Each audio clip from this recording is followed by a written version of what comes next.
देश में एक इतनी नई और दिलचस्प शुरुआत की भागीदारी साहित्य महोत्सव करके, तो निश्चित रूप से ये बधाई की ज़रूरत है यहाँ। जब भी हम साहित्य के बारे में बात करते हैं तो एक बड़ी पुरानी कहावत है कि साहित्य समाज का दर्पण है। दर्पण मतलब जिसमें अक्स साफ साफ दिखता है। यदि ऐसा है तो साहित्य खासतौर से भारतीय संदर्भों में एक लंबे समय तक ऐसा साहित्य क्यों रहा जहाँ बहुत बड़ी जनसंख्या मौजूद ही नहीं थी? इसका मतलब ये है कि साहित्य की भी एक सामाजिक संरचना, एक सोशल स्ट्रक्चर होता है, और जो वर्चस्वशाली शक्तियाँ होती हैं वो साहित्य में ज़्यादा दिखती हैं। तो भागीदारी साहित्य का मतलब ही है कि जो समाज में उपेक्षित लोग हैं उनकी आवाज़ क्या अलग है, या क्या साहित्य ने उनके साथ कोई न्याय किया है। तो आज हमारे लिए ये बहुत ही अच्छी बात है कि जो देश के बहुत ही महत्वपूर्ण लेखक हैं, जिन्होंने आप ये कह सकते हैं कि आंदोलन कर दिया, हलचल मचा दी, शरण कुमार लिम्बाले जी, शिवराज सिंह बेचैन जी, इनको किसी परिचय की आवश्यकता नहीं है, लेकिन मैं अगर बताया जा चुका है तो मैं दोबारा बताना चाहूँगी कि जिन्होंने भी अक्कर माशी पढ़ी, मेरा बचपन मेरे कंधों पर पढ़ी, वो जो इस समाज के नहीं भी थे उनको ग्लानि, क्षोभ और शर्म से भर गए। उनके व्यक्तित्व का कायांतरण हुआ, उनकी चेतना बदली कि हम इसी भारत के हिस्से हैं जहाँ समाज में इतना शोषण है। तो हम लोग आज उनसे मुखातिब होंगे। और डॉक्टर हरिओम इसलिए कि जब ये परिसर में थे, हिंदी समाज में ये शुरुआत नई नई हुई थी, परिसर गूंज रहा था दलित विमर्श के नाम पे।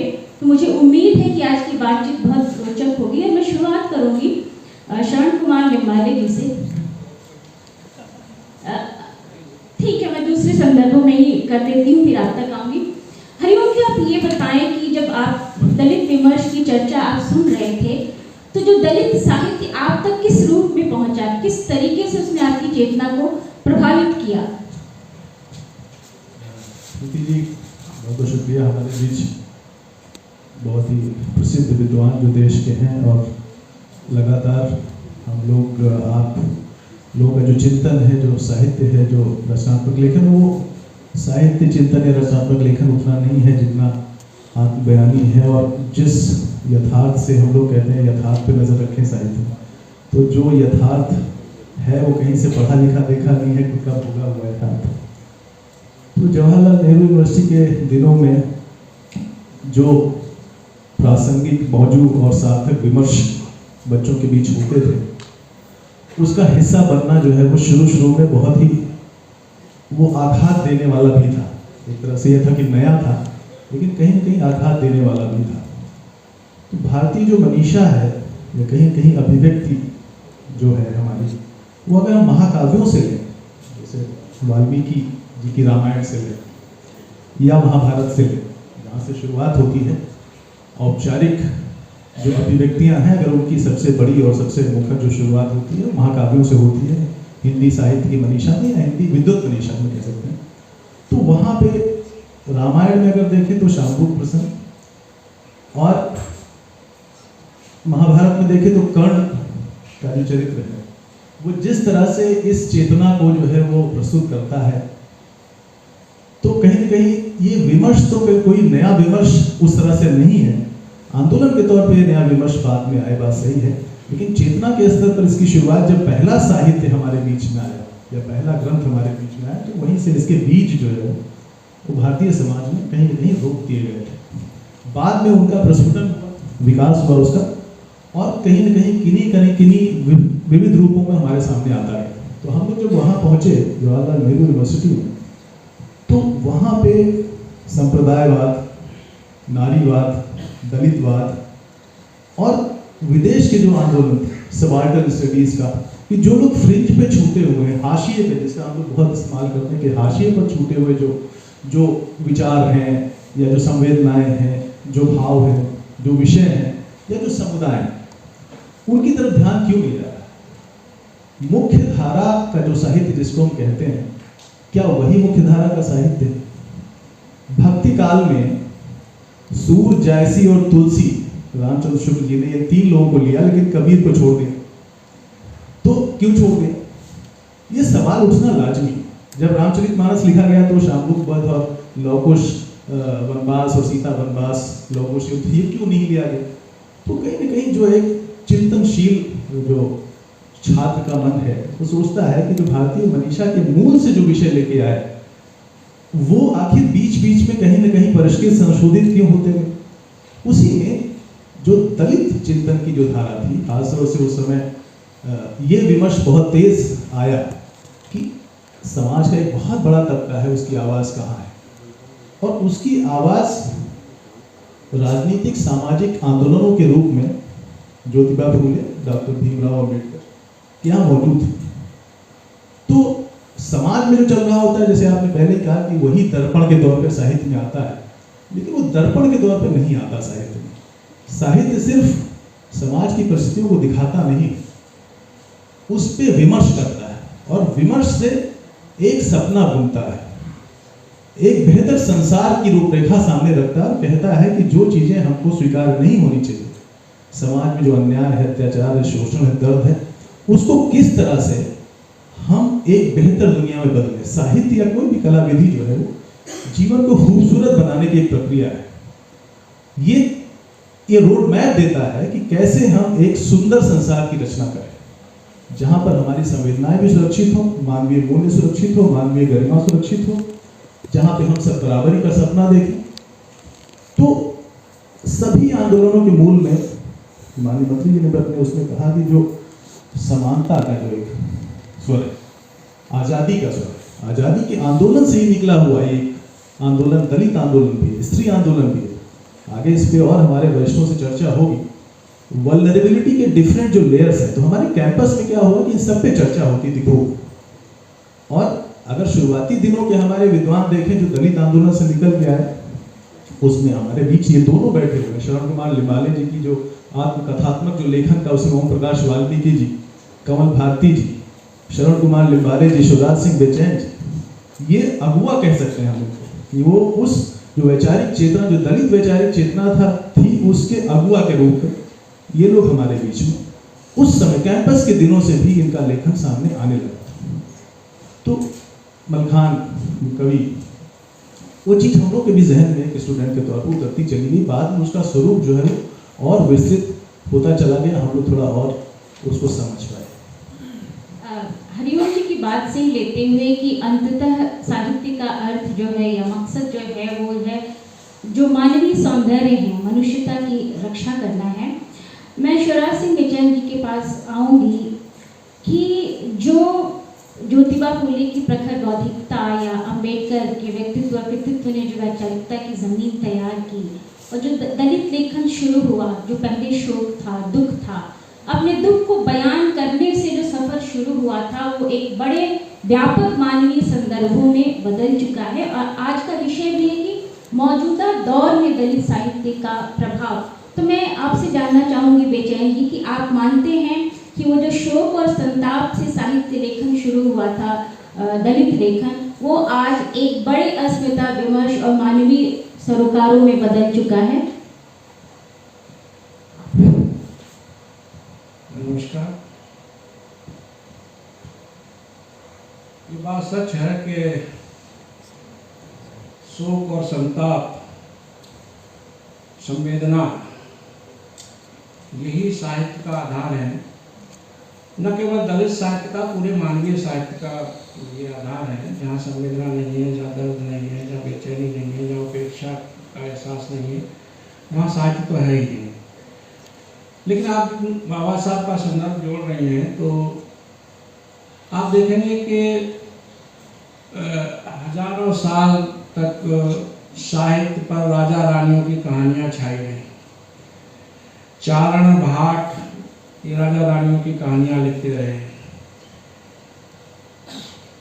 हमारा देश आज़ादी की लड़ाई के साथ साथ विचारों की लड़ाई भी लड़ रहा था, साहित्य भी अपनी भूमिका अदा कर रहा था। तो जहाँ राजनीतिक स्तर पर बाबा साहब या गांधी जी या जो देश के तमाम बड़े बड़े नेता जो राजनीति के साथ साथ समाज की चिंता कर रहे थे, सामाजिक बदलाव की चिंता कर रहे थे, समाज के लोगों की मुक्ति का सवाल जो सामने ला रहे थे, उसमें आप देखेंगे कि मैं ये सोचता हूँ कि जो पक्ष समाज का उपेक्षित रहा, जो पीड़ित रहा, उस पक्ष की जो आवाज़ है वो दलित साहित्य है। और दलित साहित्य केवल ये नहीं है कि केवल अनुसूचित जातियों का साहित्य है। दलित साहित्य तमाम लोगों का साहित्य है जो किसी न किसी रूप में वंचित रहे हैं, मानवाधिकार से वंचित रहे हैं, सामाजिक अधिकार से वंचित रहे हैं, उन सब का। आपको एक बात में मुझे ध्यान आती है, बाबा साहब अम्बेडकर ने एक बार कहा था कि जब रामायण लिखी गई तो वाल्मीकि को याद किया गया, जब महाभारत लिखा गया तो व्यास को याद किया गया, और जब संविधान की आवश्यकता हुई तो मुझको याद किया गया। और हम तीनों चारों जो हैं वो उपेक्षित रहे हैं समाज से। वाल्मीकि भी उपेक्षित समाज से आते हैं, और व्यास जी भी, और मैं भी। तो ये जो दर्द है उपेक्षा का, बेशक संविधान साहित्य नहीं है, लेकिन संविधान में जो समाज कल्याण की अवधारणा है, उपेक्षित समझो, अभी हमारे कल्याण मंत्री जी जिस बात को कह रहे थे वो वहीं से आती है। हमारे समाज में अगर निम्न वर्गों का या वंचित वर्गों की अगर बात कही जा रही है साहित्य संविधान में, तो उसका संबंध साहित्य से भी जुड़ता है। हमारी जो समावेशी कल्पना है, जो हम जिस डाइवर्सिटी का आप बात कर रहे थे, वो डाइवर्सिटी जो है अमेरिका में जिस रूप में आई, वहाँ मुझे याद आ रहा है कि हम जब 92 और 94 में जब दिल्ली में सक्रिय थे तो एक अश्वेत पत्रकार हुए, वो करते कूपर साहब, और वो वाशिंगटन पोस्ट के लिए काम करते थे, और बसंत कुंज में उनका ऑफिस था जेएनयू के बराबर में। तो मैं और चंद्रभान जी उनसे अक्सर मिला करते थे। तो वो हमको अमेरिकन पत्रकार, जिनका नाम ही डाइवर्सिटी हुआ करता था, वो अमेरिकन पत्रकार दिया करते थे, और उसमें वो बताते थे कि किस तरह से भागीदारी की बात हुई, अश्वेतों की बात हुई। और ये अब देखिए, जो डाइवर्सिटी जी है विभिन्न क्षेत्रों में लागू हुई है, उसमें ऐसा नहीं है कि कोई कानून लागू है, जैसे हमारे यहाँ आरक्षण कानून के रूप में आया। वो हमारे डाइवर्सिटी जो है वो है एक तरह से नैतिक रूप से भागीदारी देना, एक स्वेच्छा से भागीदारी देना।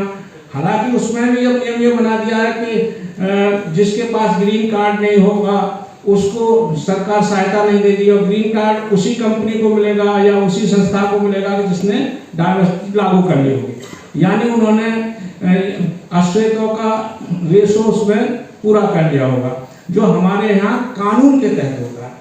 तो ये बात तो हुई समाज की और कानून की, लेकिन उसके लायक बनने की जो बात है वो बनाता है साहित्य। मैं यहाँ बैठा हूँ तो आज आपके बीच बुलाने के लायक, या विश्वविद्यालय में प्रोफेसर होने के लायक, या मैं किसी हैसियत में आने के लायक, वो चीज़ तो हमारे अध्ययन से, साहित्य से, उससे पैदा हुई। और वो हमारा लेखन है, जैसे मेरा बचपन मेरे कंधों पर लिखी, मुझे बता दीजिएगा, कोई छोड़ दूँ तो समय का कुछ है। हाँ, तो मेरा बचपन मेरे कंधों पर मैंने लिखी। तो उस समय, ये तो खैर आत्मकथा की बात है, हरिओम जी जानते हैं कि मैं लगातार जो हिंदी की पत्रिकाएं थी, आज भी मैं अपना कॉलम लिखता हूँ रेगुलर, जो है अमर उजाला 40 साल हो गए अखबारों में पत्रिकाओं में लिखते हुए। हंस एक अच्छी पत्रिका राजेंद्र यादव की, उसमें इस विमर्श को महत्व दिया। कई और नई पत्रिकाएं निकली जो उस समय चली थी। तो मैं जब दिल्ली में आया, तो मैं जब पढ़ रहा था तो राजेंद्र यादव से ये बहस हो रही थी कि भाई आप ये क्या बात कह रहे हैं कि भाई साहित्य ही जो है वो मतलब समाज का दर्पण है, और दलित की बात कोई भी कह सकता है। तो राजेंद्र यादव ने भी अपने आप को बदला, काफ़ी बहसें हुई। कई पत्रकार जो जो मतलब लोकतांत्रिक चेतना के पत्रकार थे, उन लोगों ने अपने आप को बदला और ये बहस हुई। मैं ये सोचता हूँ कि दर्पण जो होता है, दर्पण की एक रेंज होती है कि वो जिधर आपने दर्पण किया वो वही दिखाएगा, लेकिन दर्पण के पीछे भी कुछ है, दर्पण के साइड में भी कुछ है।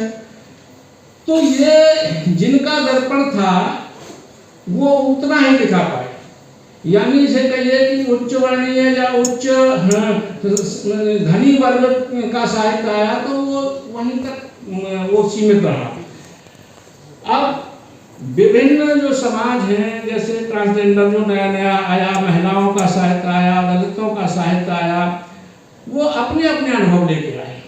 उनका अनुभव दूसरे के अनुभव से भिन्न था।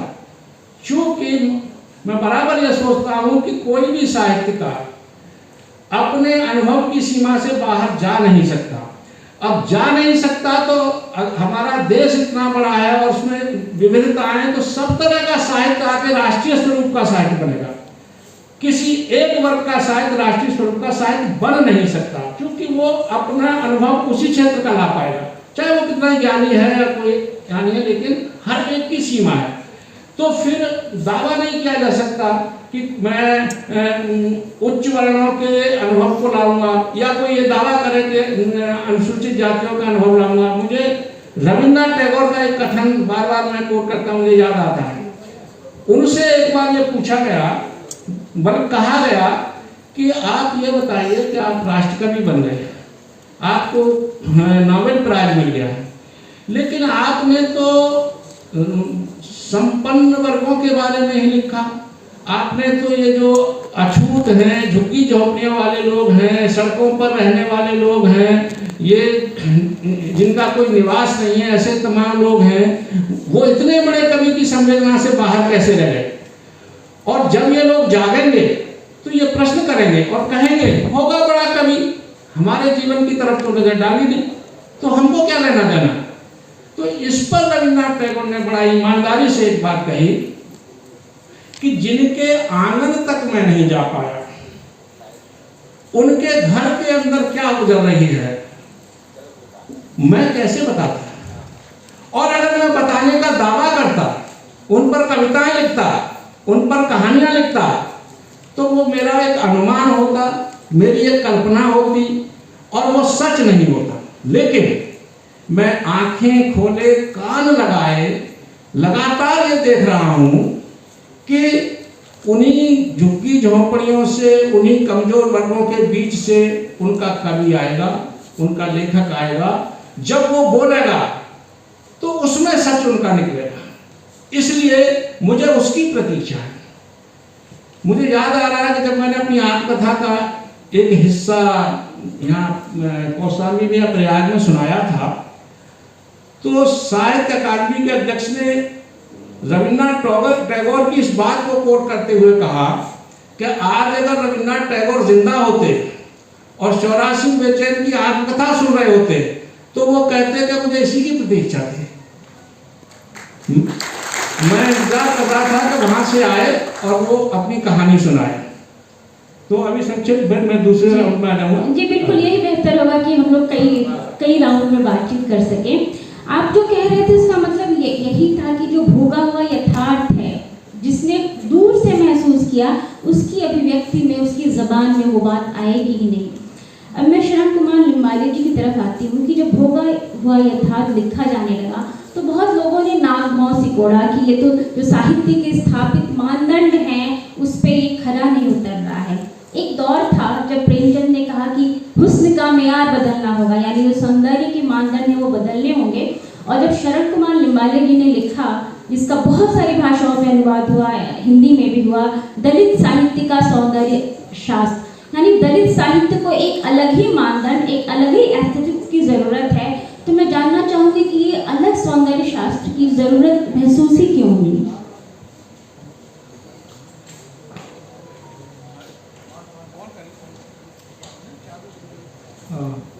मैं कनक जी का आभार मानता हूँ, उन्होंने मुझे यहाँ बुलाया और मैं बहुत खुश हूँ समाज कल्याण विभाग ये कार्यक्रम कर रहा है, उनका भी मैं बहुत आभारी हूँ। मैंने माननीय मंत्री जी का भाषण सुना, मैं बहुत इम्प्रेस हुआ कि मैं यूनिवर्सिटी का प्रोफेसर हूँ, वाइस चांसलर के भाषण सुनता हूँ, तो हमारे वाइस चांसलर ही उनके लगे हो कि प्राइवेटाइजेशन में कैसा बदल हो रहा है, बजटरी प्रोविजन में कैसा बदल हो रहा है। कितनी अच्छी बातें, कितनी सही बातें उन्होंने बोले।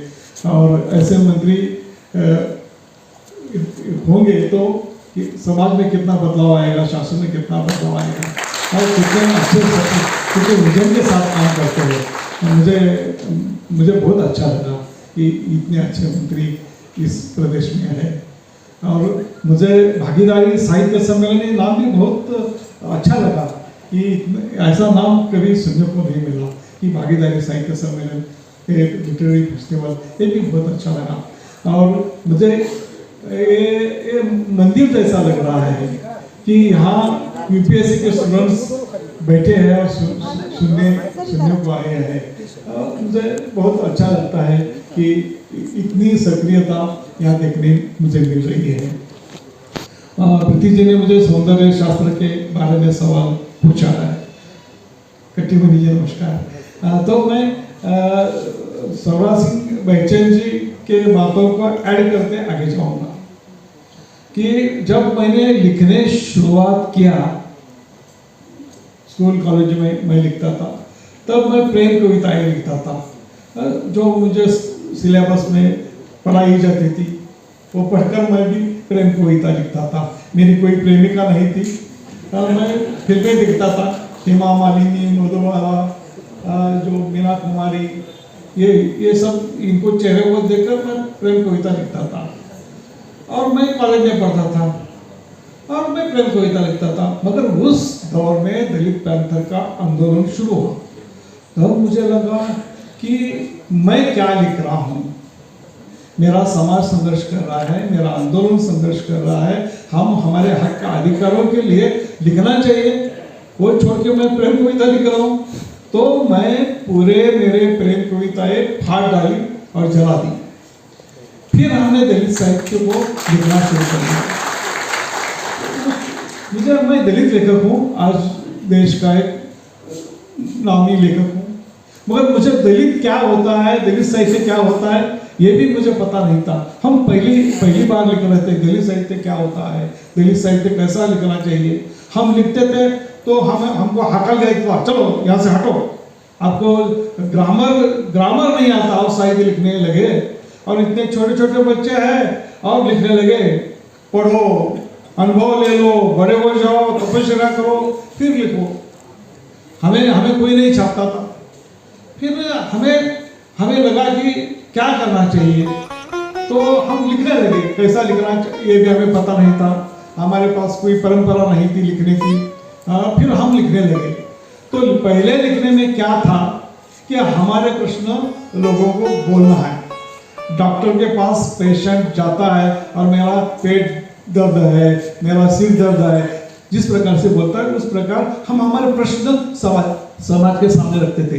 भाई आप भी मनुष्य है, मैं भी मनुष्य हूँ, आपके दो आंखें हैं, मुझे भी दो आंखें हैं, आपका लहू लाल है, मेरा भी लहू लाल है, आप भी मनुष्य हो, मैं भी मनुष्य हूँ। क्यों हमें अछूत मान रहे हो? आप गोमूत्र को पवित्र मानते हो और मनुष्य को अपवित्र क्यों मानते हो? हम इस प्रकार से पूछने लगे और इस प्रकार का दौर बहुत चला कि फिर लोग बोले आप रो रहे हो, ये पेशेंट मार रहे दलित साहित्य, ये रोते हैं कि हमें मार रहे हो और आपकी वेदना बोल रहे हो। आप दलित साहित्य वेदना बोल रहा था कि हमें क्यों पीड़ा दे रहे हो, हमको क्यों यंत्रणा दे रहे हो, हमको मनुष्य को, इस प्रकार आक्रोश हम कर रहे थे। फिर ये बोल रहे पेशेंट मार रहा है, ये आक्रोश करते हैं। फिर हमको भी लगा कि अभी रोना छोड़ना पड़ेगा, रोने से कुछ काम नहीं होगा। हम नकारने लगे, हम नकारने की बात करने लगे कि हम ईश्वर को मानते नहीं आपके, हम आपको धर्म को नहीं मानते, आप आपके परंपरा को नहीं मानते, हम अलग हैं। हमारा लिटरेचर अलग है, हमारी बस्ती अलग है, हमारे नाम अलग है, हमारा खाना पीना अलग है, हमारी पहचान अलग है। हम आपको मानते ही नहीं है, हमसे आपसे कुछ देना देना नहीं। हमारा साहित्य उत्सव होगा, हमारे पब्लिशर होंगे, हमारा सिनेमा होगा, हमारा नाटक होगा, हम आपसे हट के हैं।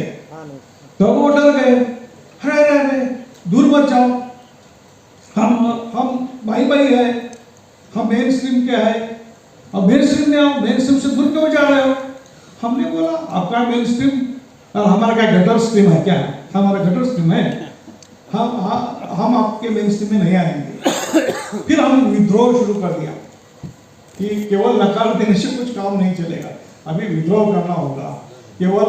फिर हम हक अधिकार की बात करने लगे कि इस सियासत में हमें बराबरी का हक चाहिए, अधिकार चाहिए। हम अधिकार की बात करने लगे, हक की बात करने लगे।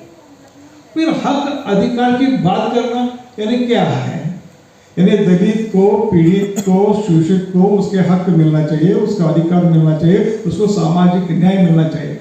मैं जब मेरे हक की बात करता हूँ तो मैं मेरी बात नहीं करता हूँ, ऐसा मुझे लगा। मैं मेरे राष्ट्र की बात करता हूँ, ऐसा मुझे लगा कि मैं सब दलित को मजबूत करने की बात करता हूँ, तो मैं दलित को मजबूत करने की बात नहीं करता हूँ, राष्ट्र को मजबूत करने की बात करता हूँ। क्योंकि बड़ा तबका आदिवासी, दलित, महिला, इनको वंचित रखकर, इनको शोषित रखकर राष्ट्र महान बन नहीं सकता है। राष्ट्र को महान बनाना है तो नीचे तबके जो है उनको महान बनाना होगा, उनको स्ट्रेंथन करना पड़ेगा। उसके लिए लिखना चाहिए। सामाजिक न्याय क्या है? सामाजिक न्याय मुझे लगता है देश का सौंदर्य शास्त्र है, राष्ट्र का सौंदर्य शास्त्र है। सामाजिक न्याय के कारण जो हजारों सालों से नकारे गए हैं वो सुंदर हो जाएंगे। सामाजिक न्याय क्या है? जनतंत्र को मजबूत करने वाला पॉलिटिकल एंड सोशल साइंस है। जनतंत्र मजबूत कब होगा? जब दलित, आदिवासी, स्त्री मजबूत होगी तब जनतंत्र मजबूत होगा। दलित साहित्य, दलित लेके जब बात कर रहा है वो दलित की बात नहीं कर रहा है, जनतंत्र को मजबूत करने की बात कर रहा है। मैं एक बात कहूँगा कि गांधी जी और बाबा साहब अम्बेडकर, गांधी जी ने कहा कि भारत बहुत महान देश है, भारत माता महान है, मगर भारत माता के चेहरे पर जाति के काले धब्बे हैं। तो बाबा साहब अम्बेडकर ने कहा कि भारत माता के चेहरे पर जाति के जो काले धब्बे हैं वो हमारे खून से धोंगे और भारत माता का चेहरा सुंदर करेंगे। दलित साहित्य यही है कि भारत माता का चेहरा सुंदर करना चाहता है, भारत माता को महान बनाना चाहता है। दलित साहित्य यही है कि भारतीय समाज को महान बनाना चाहता है, भारतीय समाज को सुंदर बनाना चाहता है। दलित साहित्य यही है कि मनुष्य सुंदर हो, मनुष्य रूप में जिए और मनुष्य में मानवता जीवित रहे। इस उद्देश्य को आगे लेकर हम जा रहे हैं। ये उद्देश्य क्या है? ये सामाजिक न्याय का उद्देश्य है। सामाजिक न्याय ये हमारे सौंदर्य शास्त्र का जड़ है, आधार है, और उसको लेकर कनेक्ट जी काम कर रही है और उससे भी ज़्यादा समाज कल्याण विभाग काम कर रहा है। मैं दोनों को धन्यवाद देता हूँ, मुझे यहाँ बुलाया और मैं आपसे सीखने आया हूँ ऐसा मुझे लगा और मैं सीख रहा हूँ। धन्यवाद। लिम्बाले जी ने एक बहुत ही सुंदर, बड़ी और अर्थपूर्ण बात कही कि जो सामाजिक न्याय है वही देश का सौंदर्य शास्त्र हो सकता है, यानी जहाँ लोकतंत्र की जड़ें बूथ हों। मैं हरिओम जी के पास आती हूँ। हरिओम जी एक नौकरशाह हैं और आप सब जानते हैं कि राज्य अपनी इसी तरीके की मशीनरी के साथ काम करती है। तो चूँकि आप नौकरशाह के अलावा स्वयं लेखक हैं, कवि हैं, आलोचक हैं, तो मैं आपसे जानना चाहती हूँ कि क्या आपके जीवन में कोई ऐसा मौका आया है निर्णय की किसी क्रिया में आपका साहित्य अनुरागी होना काम आया है? मैं थोड़ा सा सवाल को और खोल देती हूँ कि जो राज्य है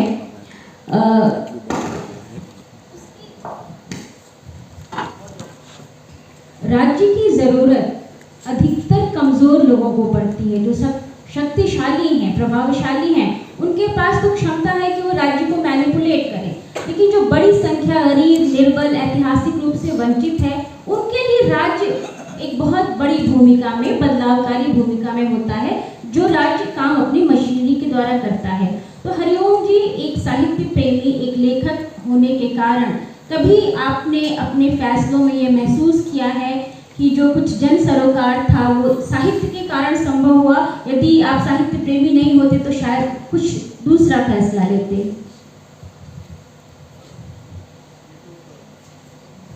हेलो, मैं इस सवाल का जवाब जरूर दूंगा, लेकिन थोड़ा दो शब्द में या दो तीन वाक्य मैं जरूर इस पे बोलूंगा कि जो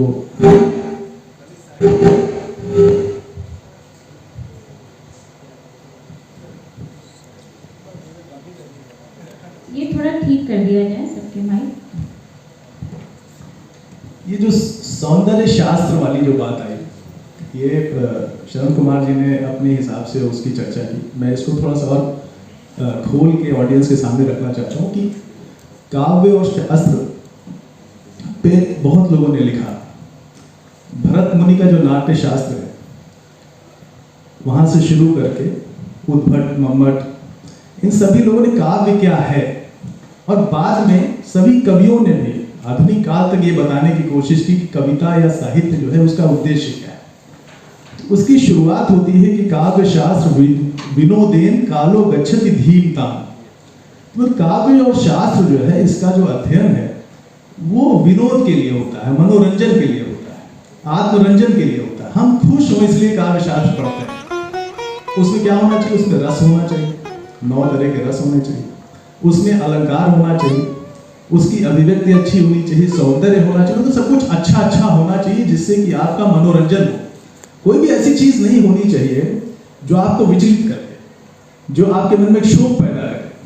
तो काव्य शास्त्र की जो संस्कृत ग्रंथों में जो परिभाषा है वो यही है। कोई ऐसी चीज नहीं होनी चाहिए जो दर्द दे, आपको कष्ट दे, टीस दे। अब सौंदर्य शास्त्र वहां से शुरू होता है, फिर थोड़ा चेंज हुआ। साहित्य कैसे लिखा जाए, इस पे उपदेश देना जरूरी है। वो उपदेश कौन दे सकता है? जो स्थापित आलोचक हैं, वो उपदेश दे सकते हैं कि तुम्हारा साहित्य, जैसे शरण कुमार जी कह रहे थे, जाओ तुमको कुछ नहीं आता, ये लिख के लाओ, वो लिख के लाओ। मतलब जो हम बताएं, हमारे टीचर थे, कहते भाई दुल्हन वही जो पाठक जी बताएं या पांडे जी बताएं, उसी से शादी कर सकते हैं आप। साहित्य वही जो आलोचक बताएं।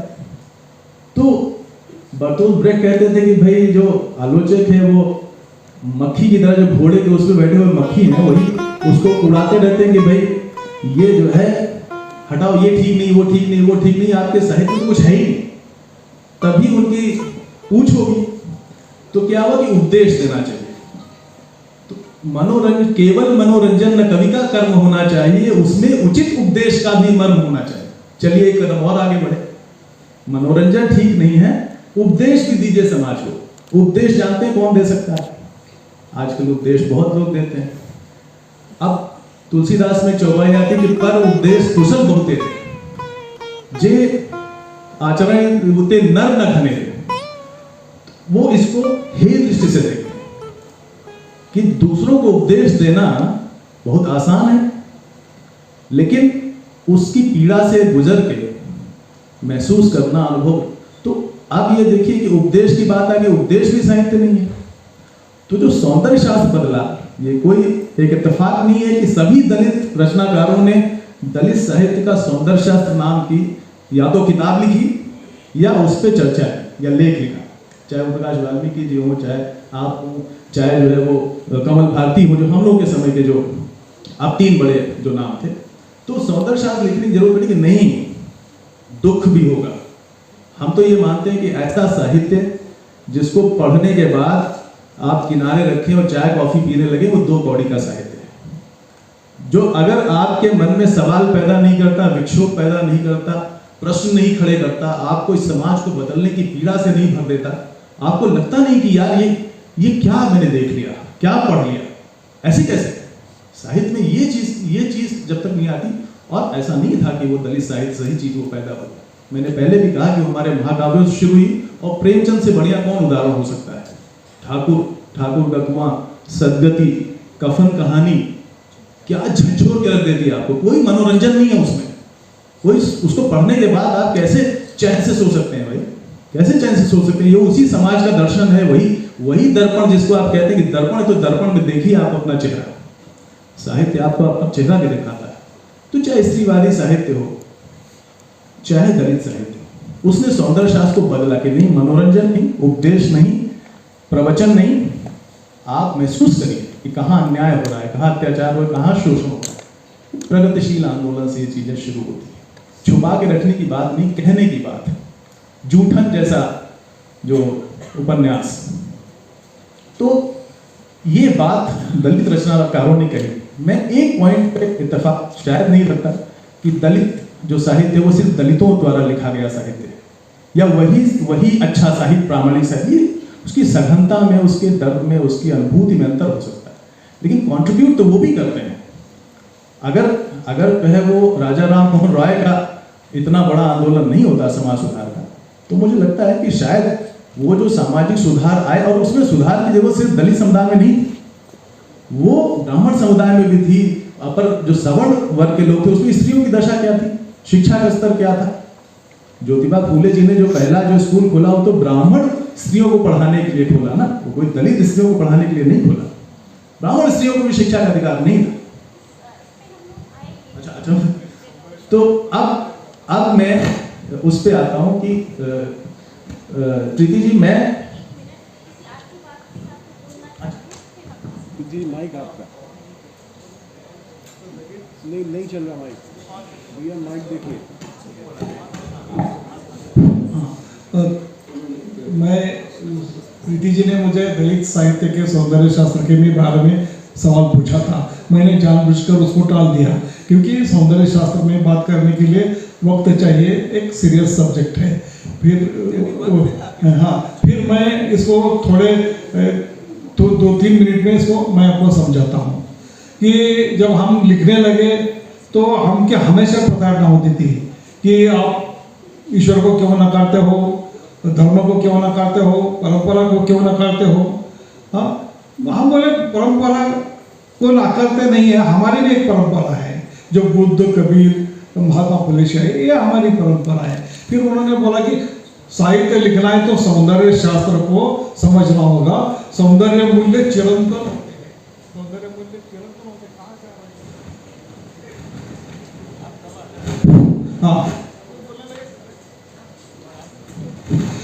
हाँ, सौंदर्य मूल्य चिरंतन होते हैं। सौंदर्य मूल्यों को आप हेलो, हमें सवाल पूछा गया, सवाल ही पूछते थे हमें, वैसा ही हमारे ऊपर एक पत्थर फेंका। सौंदर्य को आप नकार नहीं सकते, साहित्य लिखना है तो सौंदर्य समझना जरूरी है। सौंदर्य मूल्य चिरंतन होता है, सालों से चले आ रहे हैं। सौंदर्य नहीं तो साहित्य कैसा हो सकता है। फिर हम चकरा गए, अरे नया पत्थर हमारे पर आया। फिर हमने बोला कि तुम्हारा सौंदर्य शास्त्र हम नहीं मानते, बस हमारा सौंदर्य शास्त्र अलग होगा। फिर अलग हुआ तो कैसा होगा, ये हमारी जिम्मेदारी है। केवल अलग होने से ऐसा नहीं कह सकते ना, फिर कैसा होगा, ये बोलने की भी जिम्मेदारी थी। फिर वो सौंदर्य शास्त्र क्या था और हमारा सौंदर्य शास्त्र क्या है, इस बात पर मैं 2 मिनट में बात करता हूँ। मेरी किताब है जो पूरी यूनिवर्सिटी में पढ़ाई जाती है, दलित साहित्य का सौंदर्य शास्त्र हिंदी में, towards and aesthetics of Dalit literature अंग्रेजी में है। तो अभी मेरे पूर्वज ने बोला कि द साहित्य, सिनेमा, कला आनंद के लिए होते हैं। एक सिनेमा देखने के बाद मुझे आनंद मिलना चाहिए, हाँ अरे क्या अच्छा सिनेमा है। एक का अभिनय देखने के बाद मुझे लगना चाहिए, आनंद मिलना चाहिए, क्या अच्छा अभिनय किया। एक किताब पढ़ने के बाद मुझे अच्छा लगना चाहिए, कितनी किताब अच्छी है, सुंदर है, क्योंकि मुझे आनंद मिलना चाहिए। ताजमहल देखने के बाद मुझे आनंद मिलना चाहिए, अच्छी बात देखने के बाद मुझे आनंद मिलना चाहिए। जो सौंदर्य शास्त्र का जो आधार, जो बेसमेंट है, वो आनंद है। कोई भी चीज दिखने के बाद मुझे आनंद मिले, और जितना आनंद ज्यादा मिलेगा उतनी वो चीज बहुत सुंदर होगी। यदि मुझे एक सिनेमा आनंद ज्यादा आनंद दे रहा है तो वो ज्यादा सुंदर है। यदि एक किताब मुझे ज्यादा आनंद दे रही है वो ज्यादा सुंदर है। इस प्रकार की वो सौंदर्य शास्त्र है। हमने पूछा, एक दलित स्त्री पर बलात्कार हो रहा है, ये मैं बोल रहा हूं, तो आपको आनंद होगा क्या? यदि आनंद होगा तो आप विकृत होंगे। मैं बोल रहा हूँ मेरी झोपड़ी जल रही है, मेरे पर अत्याचार हो रहे हैं, अन्याय हो रहे हैं, हमारे आँख निकल रहे, वाह वाह बहुत अच्छा, ऐसा आप कहेंगे तो आप जरूर विकृत होंगे, इंसान तो नहीं ही होंगे। फिर क्या है, दलित साहित्य का सौंदर्य शास्त्र क्या हो सकता है? आनंद नहीं हो सकता है। फिर क्या हो सकता है? दलित किताब पढ़ने के बाद, दलित कला पढ़ने के बाद, दलित नाटक देखने के बाद क्या क्या होना चाहिए? आनंद नहीं तो क्या होना चाहिए? अस्वस्थ होना चाहिए। पढ़कर अक्करवाशी पढ़कर अस्वस्थ होना चाहिए। बवंडरों के बीच में पढ़कर अस्वस्थ होना चाहिए। केवल अस्वस्थ काफी नहीं है, एक्शन महत्वपूर्ण है। ये दलित साहित्य पढ़ने के बाद अन्याय के खिलाफ मन में चीड़ निर्माण होना चाहिए और न्याय के प्रति श्रद्धा निर्माण होना चाहिए। जो न्याय की बात करेगा और अन्याय के खिलाफ खड़ा हो जाएगा, वो क्षण महत्व का है। मैं इसको आगे और बढ़ाया कि स्वतंत्रता महत्व की है। दुनिया में क्रांतियाँ हुई है और उसके साथ महफिल होती है, साहित्य जत्राएँ होती है, कहानियाँ लिखी जाती है, गजलें पढ़ी जाती है। आनंद के लिए दुनिया में कितने क्रांतियाँ हुई है, एक भी क्रांतियाँ आनंद के लिए हुई नहीं है। आनंद के लिए कितने लोग सूली पर चढ़े हैं? भगत सिंह आनंद के लिए सूली पर चढ़े गए नहीं है। तो लोग स्वतंत्रता के लिए क्रांति करते हैं, लोग स्वतंत्रता के लिए सूली पर चढ़ते हैं। और दलित साहित्य का सुंदर शास्त्र स्वातंत्र्य पर आधारित है, क्योंकि हम स्वतंत्र की बात करते हैं। हमें गुलाम मत रखो, हमें आज़ादी दो, हमारी आज़ादी ही हमारा स्वतंत्र है। एक किताब पढ़कर, मेरी किताब पढ़कर पाठक के मन में हम आज़ाद होना चाहिए और गुलामी के खिलाफ लड़ना चाहिए, ये भावना निर्माण होनी चाहिए, ऐसा मैं मानता हूँ। दलित किताब पढ़कर, नारीवादी किताब पढ़कर, आदिवासी किताब पढ़कर पाठक के मन में अन्याय के खिलाफ आक्रोश निर्माण होना चाहिए, चीड़ निर्माण होना चाहिए, अस्वस्थ निर्माण होना चाहिए और उसके मन में स्वतंत्रता के प्रति निष्ठा होनी चाहिए और लड़ने की भावना निर्माण होनी चाहिए। हमारा सौंदर्य शास्त्र इस पर टिका है, स्वातंत्र्य पर टिका है। और स्वतंत्रता का विचार क्या है? बाबा साहब अम्बेडकर का विचार है। बाबा साहब अम्बेडकर का विचार या हमारा सौंदर्य विचार है, ऐसा मैं मानता हूँ। क्योंकि बाबा साहब ने कहा है, गुलाम को गुलामी से अवगत कर दो, वो बगावत करेगा। दलित साहित्य गुलामी के खिलाफ बगावत करने के लिए प्रेरणा देने वाला साहित्य है। मैं ये निवेदन कर दूं कि ये जो पूरी सहभागिता है ये बहुत ही अच्छी नीयत से हुई है और बहुत बड़ी संख्या में विद्यार्थी हैं। तो सच में हम लोग चाहते हैं कि गंभीर बहस हो, ये हम औपचारिकता का निर्वहन नहीं कर रहे हैं। इसीलिए हमारी कोशिश है कि हम जो लोग यहाँ बैठे हैं कुछ लेकर जाएं। तो जो दलित साहित्य के सौंदर्य शास्त्र से बात शुरू हुई, दरअसल जब बहुत बड़ी संख्या में आत्मकथाएं लिखी गई, खासतौर से सबसे पहले मराठी में आई, फिर हिंदी में आई, तो ये लगा कि सब अपने अपने बारे में कह रहे हैं और एक रूपता है, यानी सिर्फ दुख का बयान है। अब आज एक लंबा समय बीत गया है तो आत्मकथाओं से आगे बात चली गई है। उपन्यास, कविताएं, आलोचना, बहुत कुछ लिखा जा रहा है। और शिवराज सिंह बेचैन ने 2017 में इनकी एक पुस्तक आई, चमार की चाय, बहुत ही ज़्यादा चर्चा में रही। महोदय, मैं आपसे जानना चाहूँगी कि रचनात्मक स्तर पे जब आपने अपनी आत्मकथा लिखी और जब दूसरी किताबें लिखी, तो आपकी चिंतन प्रक्रिया में क्या कोई अंतर महसूस हुआ आपको? चिंतन प्रक्रिया तो निरंतर चलती ही रहती है और लेखक जिस समाज में है, जिस वातावरण में है, उस पर प्रभाव दूसरे लेखकों का भी पड़ता है, दूसरी बहसों का पड़ता है, ये जाहिर सी बात है। जहाँ तक आत्मकथा की बात है, शरण कुमार लिम्बाले की आत्मकथा ने सचमुच इतना प्रभाव डाला कि जूठन और कई आत्मकथाएं उसी प्रभाव के बाद आई। मुझे याद है कि जब अक्करवासी आई थी उस वक्त शायद ये 93 का समय है और ओम प्रकाश वाल्मीकि शरण कुमार लिम्बाले को ढूंढते हुए गए थे महाराष्ट्र में, और वो एक इंटरव्यू का करके आए और हंस में वो प्रकाशित हुआ। और उसको हमने, जब हम लोग जेएनयू में थे तो उसकी फोटोकॉपी बहुत से मित्रों में वितरित की थी।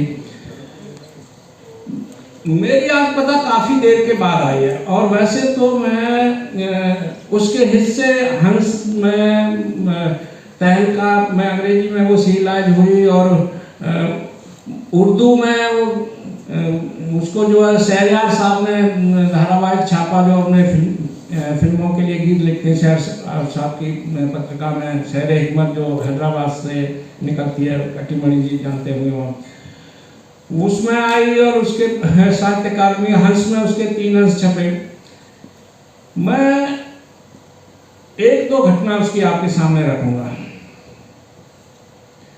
मैं जब ये सब आत्मकथाएं पढ़ रहा था, और जैसा कि हरिओम जी ने कहा था कि गैर दलित भी दलित साहित्य लिख रहे हैं, उनका कंट्रीब्यूशन है, निश्चित रूप में है, लेकिन वो दलित विषय लिख रहे होते हैं, दलितों को विषय बनाकर लिख रहे हैं, वो ज्ञान के आधार पर लिख रहे हैं, ज्ञान अर्जित करके। हम अनुभूति के आधार पर लिख रहे हैं, अनुभव के आधार पर लिख रहे हैं। दुनिया में 2 चीजें हैं कि एक तो ज्ञान और एक अनुभव। ज्ञान तो जो हम सीखते हैं, सब पढ़ते हैं इधर उधर का, वो सब ज्ञान होता है हमारा, और अनुभूति जो हमने अनुभव किया, एक्सपीरियंस। तो हमको लग रहा था कि हमारा अनुभव जो है वो कोई ला नहीं पा रहा है, हमें अपनी बात खुद कहनी पड़ेगी।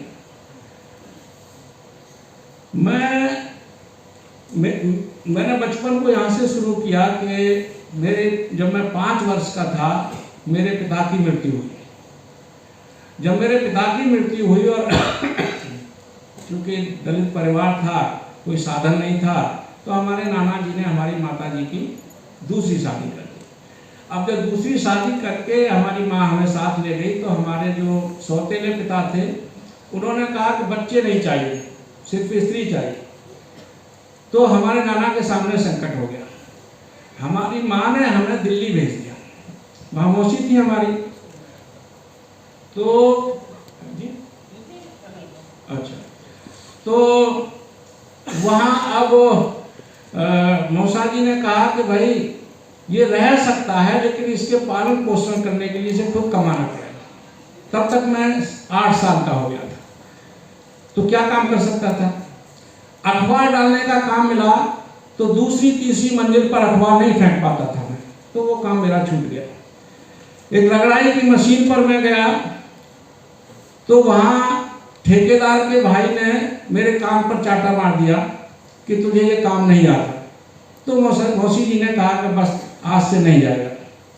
उसके बाद फिर, अब चूंकि मौसा जी की भी जूते की दुकान थी दिल्ली में, राजौरी गार्डन में, वो जिस स्तर के व्यक्ति थे उसी स्तर के उनके दोस्त थे। तो वो शाम को लेके गए, सब्जी वाले से कहे इस बच्चे को कुछ काम मिल जाएगा, अखबार वाले से, इस तरह से वो पूछते थे। तो किसी ने कहा कि ये बच्चा जो है सब्जी मंडी से नींबू लाए और वो बेचे। तो मैं सुबह 5 बजे पहली बस से आजादपुर मंडी जाता था और नींबू लाता था, और गलियों में आवाज लगाता हुआ निकल जाता था। रस के भरे रसीले नींबू 10 के 2, 15 के 2, हंस के लो भाई हंस के लो। तो उसमें कविता भी हो जाती थी और उसमें अपनी रोटी का भी सब हो जाता था।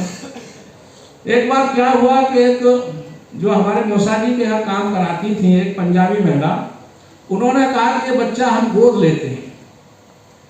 हमारी मौसी को बहुत प्रभावित कर लिया, वो मुझे भी प्रभावित इस रूप में कर लिया कि जब भी मैं गली में जाता वो सबसे पहले मुझे बिठा लेती, कुछ खिला देती, कभी घर में कुछ मिठाई है, और बच्चे को तो ये चीज़ें अच्छी लगती है, तो मुझे भी लगने लगा कि इनके घर रहना चाहिए।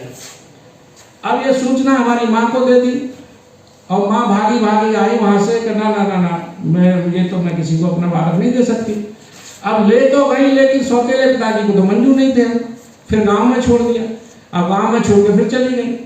तो मैं तरह तरह की बाल मजदूरी करने लगा।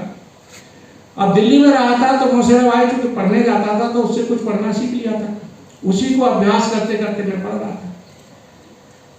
एक बार हुआ क्या कि हमारे गांव में होली का प्रोग्राम था। होली का प्रोग्राम था तो उसमें गीत वीत सब हुआ करते थे, सारा गांव इकट्ठा था। ज्यादातर अध्यापक थे, और हमारा गांव आर्य समाजियों का, स्वतंत्रता सेनानियों का गांव कहलाता है। बहुत सारे स्वतंत्रता सेनानी वहां हुआ करते, वो सब लोग बैठे थे। तो एक स्कूल बन रहा था, उस समय मैंने कुछ तुकबंदी सुनाई थी। उसको सुनकर एक राज बहादुर नाम के अध्यापक जो थे, राज बहादुर यादव, उन्होंने कहा कि हमारे गांव का ये जो चमारों का लड़का, ऐसे उन्होंने बोला, जो चमारों का लड़का है वो पीछे बैठा है, वो कुछ सुना सकता है होली पर, उसे बुलाओ। तो मुझे बुलाया गया। अच्छा हुआ यह कि वहीं पड़ोस में एक उर्मान सिंह यादव थे और उन्होंने अपनी पत्नी के लच्छे बेच दिए थे। हमने उस पर एक तुकबंदी बना ली कि सभा में बैठे हैं अच्छे, बेचकर पत्नी के लच्छे, पिता ऐसे बन गए कच्चे, भला कैसे होंगे बच्चे।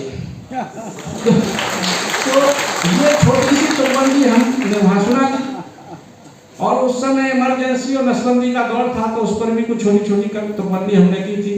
और बगैर स्कूल जाए हुए ऐसे ही की थी, क्योंकि स्कूल तो हमें नसीब ही नहीं था। दिल्ली में कोशिश की थी, जिस दिन नगर पालिका के स्कूल में हमें जाना था, एक अधिकारी थे, उन्होंने मेहनत करके हमारा एडमिशन कराने की कोशिश की, लेकिन वो दिल्ली में 12:40 पर एक स्कूल दूसरा शुरू होता है, और उस दिन हमारे नींबू बिके नहीं, एक बज गया।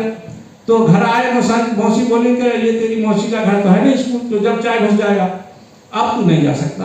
तो एडमिशन होते होते रह गया था। लेकिन जब मैं गांव में होली पर ये प्रोग्राम सुनाया, तो अगले दिन मैं थैला डाल के पड़ोस गांव में मजदूरी करने जा रहा था। राजमिस्त्री के साथ जो लेबर होता है, लेबर के रूप में काम करने जा रहा था, वही मैं करता था, गांव की मजदूरी। तो जब मैं निकल रहा था खेत की मेहनत से, उसमें एक अध्यापक खेत में अपनी सरसों वरसों तोड़ रहे थे। उनका नाम था प्रेमपाल सिंह यादव, आचार्य प्रेमपाल सिंह यादव, संस्कृत के अध्यापक थे वो। उन्होंने मुझे आवाज़ दी कि स्वराज अंदर आओ। मैं खेत में गया। बोले कल जो तुमने कविता सुनाई, उसमें मुझे ये संभावना दिख रही है कि तुम अगर पढ़ो तो हमारे गांव का नाम रोशन कर दोगे। वो अपने गांव तक की बात सोच रहे थे। मैंने कहा साहब ऐसी बात है, माँ नहीं, पिता नहीं, घर में 4 दाने नहीं, रोज कमाते हैं, रोज खाते हैं, स्कूल में चले भी गए तो खाएंगे क्या। तो उन्होंने कहा अच्छा सोचेंगे, तुम कल सुबह घर आओ। तो मैं उस दिन तो काम पर चला गया, अगले दिन घर गया। उन्होंने होली का कुछ जो पूड़ी वूड़ी होती है रखी, वो सब खिलाई मिलाई। उसके बाद उन्होंने कहा कि तुम ये फैसला लो कि तुम घर छोड़ के आ सकते हो और हमारे घर रह सकते हो, तो मैं तुम्हारा एडमिशन करा दूंगा। तो मैंने कहा ठीक है, सोचते हैं। अब हमने अपनी, उस वक्त माँ आ गई थी, हमने माँ को कहा, हमारे बूढ़े बब्बा थे, गंगी, नेत्रहीन थे, और गरीबी इतनी थी कि वो यादवों की चाकी पीसकर अपना पेट पालते थे। दिन भर चाकियाँ पीसते थे, तब उनको खाना नसीब होता था। हमने उनको कहा कि ऐसे ऐसे प्रस्ताव आया है और मैं प्रेमपाल सिंह यादव के घर रहना चाहता हूँ। सबने मना किया, कोई तैयार नहीं। और मोहल्ले बस्ती के जो हमारे समुदाय लोग, उन्होंने कहा पागल हो गया, कभी स्कूल नहीं गया, ऐसे ही मैं बेवकूफ़ बना दिया। लेकिन मैं नहीं माना और मैंने कहा कि हाँ मैं आता हूँ। हालांकि 1 साल तक उन्होंने भी एडमिशन नहीं कराया, वो अपने खेत पर काम कराते थे। फिर चूँकि मैं प्राइवेट एक 6ठी क्लास का एक बार इम्तहान देने चला गया था, पास भी हो गया था, लेकिन स्कूल नहीं जा पाया था। वो सर्टिफिकेट मेरे घर पर पड़ा था। उन्होंने कहा कुछ है, मैंने हाँ वो है। उन्होंने कहा उसी के आधार पर 8वें में एडमिशन हो जाएगा। तो मनोहर भारद्वाज वहाँ एक प्रिंसिपल थे, बड़े सज्जन व्यक्ति थे, अंग्रेजी के अध्यापक थे। उनके घर मुझे भेजा, मैं उनको यहाँ गया वो प्रमाण पत्र लेके, और उन्होंने कहा कि हाँ तुम्हारे बारे में सुना है, तुम कविताएं करते हो, कुछ टेस्ट वेस्ट हम लेंगे और फिर देखेंगे। तो एडमिशन हो गया। अब मैं इस यात्रा को यहाँ छोड़ देता हूँ और आपको बताता हूँ कि जब मैं 10वीं पास हो गया, क्योंकि मेरा बचपन मेरे कंधों पर 10वीं तक की यात्रा है। मैं एक घटना सुनाता हूँ कि जब मैं 10वीं पास हो गया तो फिर पढ़ाई रुक गई और मैं दिल्ली आके काम करने लगा। तब तक ये जो मेरे मौसेरे भाई थे, ये MBBS डॉक्टर बन चुके थे, और मौलाना आज़ाद से जो ने MBBS किया था, और दिल्ली की CGHS में ये CMO थे। बाद में फिर अब हमारे उपराष्ट्रपति जी के भी डॉक्टर रहे, बड़े अच्छे डॉक्टर वो बने। उन्होंने कहा भैया 10वीं पास से तो कोई नौकरी मिलेगी, तुम किसी तरह से थोड़ा और पढ़ो। तो हमने कहा कैसे पढ़ेंगे, तब तक समय भी निकल गया, जुलाई में एडमिशन होते हैं, अगस्त आने को था। फिर हम गए गाँव। गांव लौट के आए तो फिर विद्यालय गए। हम प्रिंसिपल से मिले। प्रिंसिपल थे राम निवास शर्मा अधीर, ये कवि थे और मथुरा के थे। इन तक भी हमारी सूचना पहुंच गई थी कि एक लड़का नदरोली का जो है, वो जो हमारे गांव में बहुत बच्चे पढ़ते थे कि वो कविताएं करता है। तो उनसे मैं मिला तो उन्होंने भी हमारे कहा कि क्या सुनाते हो, कुछ सुनाओ। हमने कुछ जो कुछ हमारे पास था सुनाया।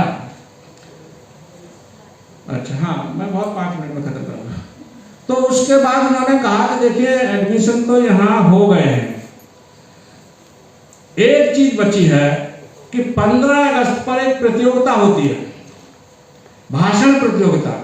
उस प्रतियोगिता में हम तुम्हें शामिल करा सकते हैं और उसे अगर तुम जीत जाओ तो तुम्हारा एडमिशन हो जाएगा। मैं इसलिए सुना रहा हूं कि मेरिट क्या होती है, और अगर आज के जमाने में एडमिशन की बात होती तो मेरा एडमिशन कहीं नहीं होता कि भाई कितने पैसे के आधार पर होता है। उनकी शर्त ये थी कि तुम प्रतियोगिता जीतो। अब मैं घर गया और उसकी तैयारी करने लगा। मैंने कहा मैं प्रतियोगिता में शामिल होऊंगा। तो मैं बहुत परेशान था। हमारे अम्मी पापा ने पूछा कि बेटा परेशान क्यों है, क्या बात है, स्कूल गया एडमिशन हुआ नहीं हुआ? मैं नहीं हुआ। तो क्या बात है? मैंने कहा ऐसे ऐसे शर्त रखी है। तो उन्होंने कहा कि क्या शर्त है? कि बोलना है। तो वो अपनी भाषा में बोले बेटा बोलैया तो तू है। मैं गांव के प्रोग्राम में बोलता था, बोलैया तो तू है, जोर से बोलना और एडमिशन ले लेना। तो जब मैं गया उस मौके पर, मैंने तैयारी की और तैयारी में मैंने जो अपना भाषण तैयार किया वो 7-8 मिनट का होता था। मैंने 15-20 मिनट का तैयार किया। उसमें चूंकि मैं दिल्ली बाहर घूम रहा था, उधर से मैंने बहुत सारी सूचनाएं इकट्ठी की कि वो अंगोला के राष्ट्रपति कौन है और अमेरिका क्या है, ये बहुत सारी जो सूचनाएं आम छात्रों के पास नहीं थी, वो मैंने अपने भाषणों में रख के वो सब याद करके जब मैं बोला तो मुझको 62 नंबर मिले। और अलीजान जो हमारा पहला प्रेसिडेंट था उसको 54 नंबर मिले। और हमको इस आधार पर 11वें में एडमिशन हो गया। तो ये एक, और ये जो विजय है मैं समझता हूँ यही सौंदर्य शास्त्र है मेरे लिए। और जो मेहनत का पसीना गिरता है, मुझे लगता है कि वो एक सौंदर्य शास्त्र है, वो सौंदर्य है। आराम से मनोरंजन की अवकाश में जो शब्दों की जो जादूगरी ढूंढी जाती है, उसकी अपेक्षा ये जो मेहनत से तैयार होता है वो सौंदर्य शास्त्र है। माँ दर्द सहती है जननी, लेकिन जो बच्चा पैदा होता है वो उसका सौंदर्य है, वो जीवन जो देती है वो सौंदर्य है। तो सौंदर्य, दलितों का सौंदर्य श्रम से जुड़ा हुआ सौंदर्य है, मेहनत से जुड़ा हुआ सौंदर्य है। और परंपरागत सौंदर्य वो अवकाश में कसरत करके तैयार किया हुआ निचोड़ा हुआ रस है, लेकिन वो पसीने वाला सौंदर्य नहीं है। धन्यवाद। कला वही जिसमें परिश्रम का पसीना हो। हरिओम की आपने अपनी टिप्पणी के दौरान एक बड़ी ज़रूरी और महत्वपूर्ण बात कही कि ज़रूरी नहीं कि जो जन्म से दलित हो वही दलित लेखन करे। बहुत लोग संवेदना के स्तर पे इस दुख में प्रवेश करके बहुत अच्छी रचनाएं करते हैं। आपने प्रेमचंद का भी नाम लिया, हम लोग उसमें रांगे, राघव, राहुल सांकृत्यायन और भी कई नाम जोड़ सकते हैं। मैं आपसे ये जानना चाहूँगी कि आपको आपकी संवेदना को किसी एक खास पुस्तक ने बहुत प्रभावित किया और मौजूदा दौर में आप दलित साहित्य को किस तरह से देखते हैं समकालीन समय में?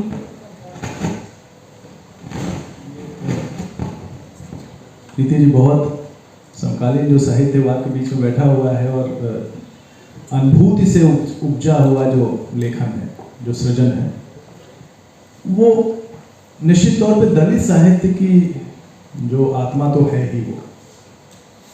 लेकिन सिर्फ दर्द से साहित्य बन सकता है क्या? सिर्फ ये भी एक सोचने की बात है कि सभी दलित चिंतकों या लेखकों ने आत्मकथाएं क्यों लिखी? आत्मकथाएं इसलिए लिखी ये बताने के लिए कि हमारे बारे में नहीं लिखा जा रहा है, या जो भी दर्द या जो दुख नॉन दलित लोग लेके आ रहे हैं, शायद उसमें वो गहराई, वो सघनता, वो पीड़ा नहीं आ पा रही है जो कि हमने भोगा है। तो एक बात तो है कि इसलिए शायद आत्मकथा लिखी, सौंदर्य शास्त्र तो विस्तार से चर्चा हो ही गई। तो मैं तो ये कहना चाहूँगा कि उसके बाद जो आपकी पीढ़ी के बाद का जो लेखन है, क्योंकि मैं बहुत अपडेटेड नहीं हूँ उसको लेके कि लगातार क्या लिखा जा रहा है, लेकिन हाँ, सूरजपाल चौहान, रजत रानी मीनू, अनीता भारती और ये जो लेखक लगातार मौजूद हैं हमारे परिदृश्य पे, साहित्यिक परिदृश्य पे, उसकी वजह यही है कि वो अपनी बात लगातार कहते चले जा रहे हैं। और अब इस आंदोलन ने एक जगह बना ली। अब ये आंदोलन जो है वो कोई फ्रिंज पे रहने वाला आंदोलन नहीं है, लगातार इस पे विमर्श चल रहा है। मैं कहूँगा कि मुख्य धारा का जो सबसे सशक्त आंदोलन है वो नारीवादी आंदोलन के बाद जो भारतीय जो है वो समाज में, भारतीय साहित्यिक परिदृश्य पे या क्षितिज पे छाया रहने वाला जो सबसे सशक्त आंदोलन है वो जो है दलित साहित्य है। तो अगर ये कहते हैं कि भाई इसकी कोई इसकी आवाज़ या उसका वेग या उसमें जो उससे उत्पन्न होने वाला जो आक्रोश है वो कहीं छीड़ पड़ा है, तो नहीं छीड़ पड़ा है। अब तो देखिए कि जो पैरेलल सिनेमा वाला जो एक संसार पैदा हुआ है, ये क्या कि साहित्य को सिर्फ साहित्यकार देख नहीं सकते, सिनेमा को सिर्फ साहित्य सिनेमा की तरह नहीं देख सकते, संस्कृति को जो है वो गाने बजाने का नाम नहीं देख सकते। जीवन, कैसे जीवन हमारा खूबसूरत होगा, और उसके मूल में क्या है? उसके मूल में जब फ्रेंच रिवॉल्यूशन हुई थी तो फ्रेंच रिवॉल्यूशन की जो 3 बातें थी, अभिव्यक्ति, समानता और बंधुत्व, ये तीनों के पीछे जो दर्शन है बराबरी का दर्शन। अब जहाँ जाति है, जहाँ जाति आधारित शोषण है, जहाँ जो है वो जेंडर आधारित डिस्क्रिमिनेशन है, जहाँ जो है वो रिचनेस या पावर्टी आधारित डिस्क्रिमिनेशन है, तो वल्नरेबिलिटी के जो डिफरेंट लेयर्स हैं, आपने वो सवाल पहले पूछा था उसका जवाब नहीं दे पाया मैं, कि एक अधिकारी के तौर पे कैसे हम लोगों ने अपना जीवन जो फील्ड में कैसे गुजारा।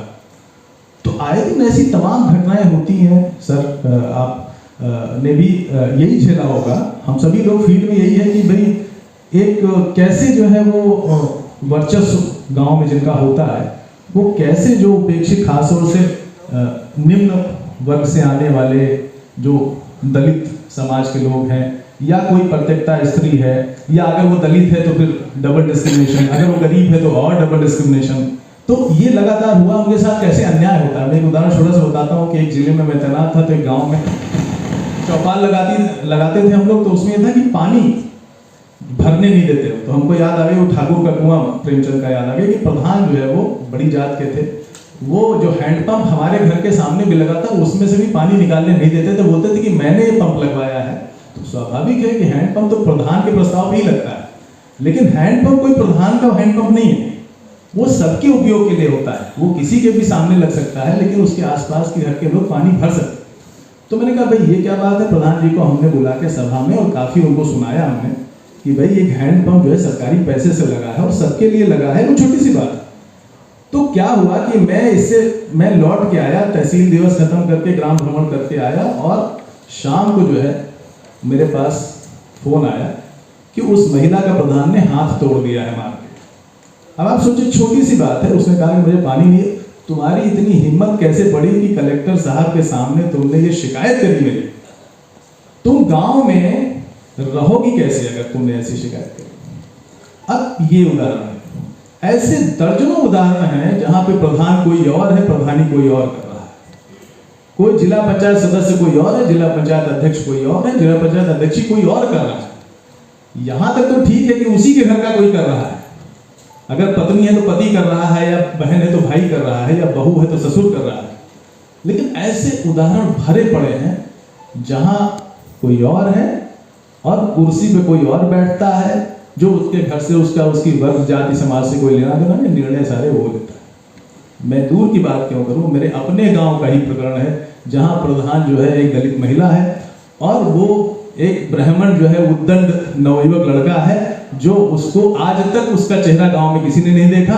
वो इलेक्शन जीत भी गई है महिला, और वो चारों तरफ लठैती करता घूमता है प्रधान में। मेरे अपने गांव अमेठी का एक गांव जो कटारी है, वहां की ये घटना है, आजादी और जनतांत्रिक विकेंद्रीकरण के इतने दशक बीत जाने के बाद भी चेतना का यह स्तर। तो प्रशासनिक तौर पर तो हम लोग उसको झेलते हैं, कैसे ट्रांसफॉर्म होगा ये जो थॉट्स हैं, कैसे जो साहित्य में जो चीजें आती हैं, आप लोगों ने तो भोगा हुआ यथार्थ कहना अलग बात है, उस यथार्थ को बदलना। तो हम शिवाजी की या लिम्बाले साहब की बात को ये कहना चाहते हैं। मुझे नहीं पता कार्ल मार्क्स जो है किस जाति के थे, या वो अगर वहां जाति का निर्धारण होता तो क्या होते, लेकिन जो मार्क्सिज्म है, जो उससे बड़ी बात तो किसी ने नहीं कही। सिर्फ जाति के दर्शन से कुछ नहीं होगा, सिर्फ स्त्री के दर्शन से कुछ नहीं होगा। हमको ये बताना होगा कि जो शोषण का जो बड़ा तंत्र है, जो पहिया घूमता है, दरअसल उसके मूल में क्या है और कैसे ये पहिया रुकेगा, बदलाव कैसे आएगा। जिस समानता, बंधुत्व और आजादी की हम बात करते हैं, दरअसल वो साकार कैसे होगा सपना, चाहे सिनेमा में हो, चाहे साहित्य में हो, चाहे वो दूसरे आंदोलनों में हो, नारीवादी आंदोलनों में हो। क्यों पैरेलल सिनेमा ने सुपर स्टारडम खत्म कर दिया? कहीं ना कहीं दुनिया भर में ये आवाज है कि आप ही हीरो बनेंगे, किसान हीरो नहीं बन सकता। गोदान क्यों कामयाब हुआ? प्रेमचंद ने तो बहुत कुछ लिखा। क्यों गोदान का जो हीरो है वो होरी है, वो किसान है। पहले तो नहीं ऐसा होता था, तो इसलिए उतना बड़ा उपन्यास बना। तो प्रीति जी, बस यही है कि दलित जो आवाज है बड़ी मुखर है। हम सब लोग आश्वस्त हैं कि ये समाज को बेहतर करने के लिए जितने भी तरह की फ्रिंज पे जो कहते थे, हाशिए पर जो आवाजें थी, उनको मुख्य धारा में आने का हम कौन होते? वो अपनी धारा अभी खुद ही उन्होंने मुख्य स्टेज ले लिया है। हरिओम जी, मेरी थोड़ी सी असहमति है। भारत में वामपंथ ने खास तौर से वर्ग के चक्कर में जाति के सवाल को बिल्कुल संबोधित नहीं किया। संभवतः इसीलिए राजनीतिक रूप से उतना सफल नहीं हुआ और भारत में जो अस्मितावादी राजनीतिक आंदोलन है वो इतना आगे बढ़े। अभी कुछ दिनों पहले एक कविता बहुत चर्चित हुई थी, बच्चालाल उमेश की, कौन जाति हो भाई। तो जाति इतना बड़ा मसला है दलित साहित्य के लिए कि संभवतः आज भी वो चेतना में कहीं न कहीं से एक आधार भूमि की बात करता है। यदि आप आधार की बात करें, थोड़ा समय का भी ध्यान रखना। मैं आप दोनों से ये जानना चाह रही थी कि जब आपने हमने जाति की भी कोई एक रेखा नहीं, जैसे दलित जाति की जो स्त्री है उसने भी जब अपने दुखों को बयान किया तो उसने कहा कि दलित समुदाय में भी पैट्रियार्की, पितृसत्ता उसी तरह से उनका शोषण कर रही है, दोहरा तेरा शोषण कर रही है। और सारी प्रशंसा के बावजूद जो वाल्मीकि जी या तमाम लोगों की जो आत्मकथाएं हैं उनकी आलोचना भी इसी रूप में हुई कि वो जो महिला पात्र थे या तो गैर मौजूद थे, या अगर थे भी तो वो बिल्कुल एक शोषित रूप में, उनका कहीं एक आत्माभिमान नहीं दिखता था। तो मैं एक संक्षेप में आप दोनों की टिप्पणी लूंगी और बाद का समापन हम मौजूदा दौर के साहित्य को लेकर करेंगे। तो सबसे पहले आपकी टिप्पणी की जो पैट्रियार्की है दलित समाज में और साहित्य में, इस पे आपकी क्या राय है? आपको लगता है कि ये भी बहुत काम बाकी है और जो महिलाएं, जो सवाल दलित महिलाएं उठा रही हैं बहुत मौजूद हैं, उस पर आपकी कोई आपत्ति नहीं है? मैं इस सवाल का जवाब नहीं देना चाहूँगा। मैं आज के दौर पर बोलना चाहता हूँ कि समाज कल्याण विभाग ने और कनक जी ने आज का दौर का दलित साहित्य और उसका प्रभाव, ये नाम जो चुना मुझे बहुत अच्छा लगा। हम दलित साहित्य के पर नहीं बोल रहे, दलित साहित्य के प्रभाव पर भी नहीं बोल रहे, आज के दौर पर बोल रहे। आज के दौर में जो दलित साहित्य है और उसका प्रभाव क्या है, इसके बारे में बोल रहे हैं। मैंने सोचा कि मैं हमेशा दलित साहित्य पर बोलता हूँ, आज मुझे एक क्या अलग विषय है। आज का दौर क्या है? जब मैं लिखता था तब एक जाति लिखती थी, मैं एक जाति का दुख बताता था, एक प्रदेश का दुख बताता था। और तब मुझे ऐसा लगता था कि भारत एक ऐसा देश है कि उसमें जातियां हैं और हिंदू धर्म ऐसा एक धर्म है कि उसमें जातियां हैं। और मैं ये देश अच्छा नहीं है, ये धर्म अच्छा नहीं, इस प्रकार से मैं लिखना शुरू कर दिया। जब मेरे साहित्य का अनुवाद हुआ तब मैं हिंदी बेल्ट पे आने लगा। तो मैं बौद्ध हूँ और मैं जाति व्यवस्था के खिलाफ मैं लिखता हूँ। जब मैं हिंदी बेल्ट में आया तो यहाँ हिंदू दलित देखा तो लिख रहे हैं और इनकी जाति चमार, वाल्मीकि ये अलग है। तब मुझे लगा कि केवल बौद्ध नहीं लिख रहे हैं, हिंदू भी लिख रहे हैं और हिंदी जाति के लोग भी दलित लिख रहे हैं। तो मुझे ये अलग बात है कि एक जाति नहीं लिख रही है, एक धर्म नहीं लिख रहा है, विभिन्न जातियां लिख रही है और बौद्ध और हिंदू लिख रहा है, ऐसा मुझे लगा।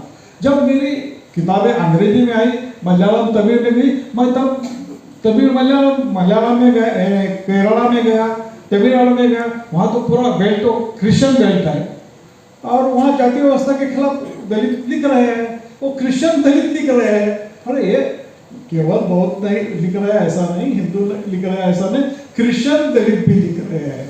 और बाद में मैंने कुछ मुस्लिम दलित लेखकों की किताबें प्रकाशित की, और अभी हमारे प्रधान मोदी जी ने भी कहा कि यहाँ पासमानदा जाति है, और पासमानदा जाति भी लिखने लगी है, बोलने लगी है। दलित क्रिश्चियन दलित को आरक्षण मिलना चाहिए, मुस्लिम दलित को आरक्षण मिलना चाहिए। मुझे लगा कि अरे विभिन्न धर्मों में दलित है, इतना ही नहीं सिख धर्मों में भी जातिवाद है। अभी बलबीर माधोपुरी का आत्मकथा आई है हिंदी, अंग्रेजी, पंजाबी में छांग्यारों नाम से। यानी दलित एक धर्म में नहीं है, वो सब धर्मों में है। दलित एक जाति में नहीं है, सब जाति में है। दलित एक भाषा में नहीं है, सब भाषा में है। दलित एक प्रदेश में नहीं, सब प्रदेश में है। दलित एक देश में नहीं है, सब देशों में है। पाकिस्तान में है, नेपाल में है, बांग्ला में है, श्रीलंका में, यूके, यूरोप, सब में है। जहाँ जहाँ धर्मांतरण हुआ और देशांतरण हुआ, वहाँ जाति गई है। हिंदू मुस्लिम हो गए, जाति लेकर गए। हिंदू क्रिश्चियन हो गए, जाति लेकर गए हैं।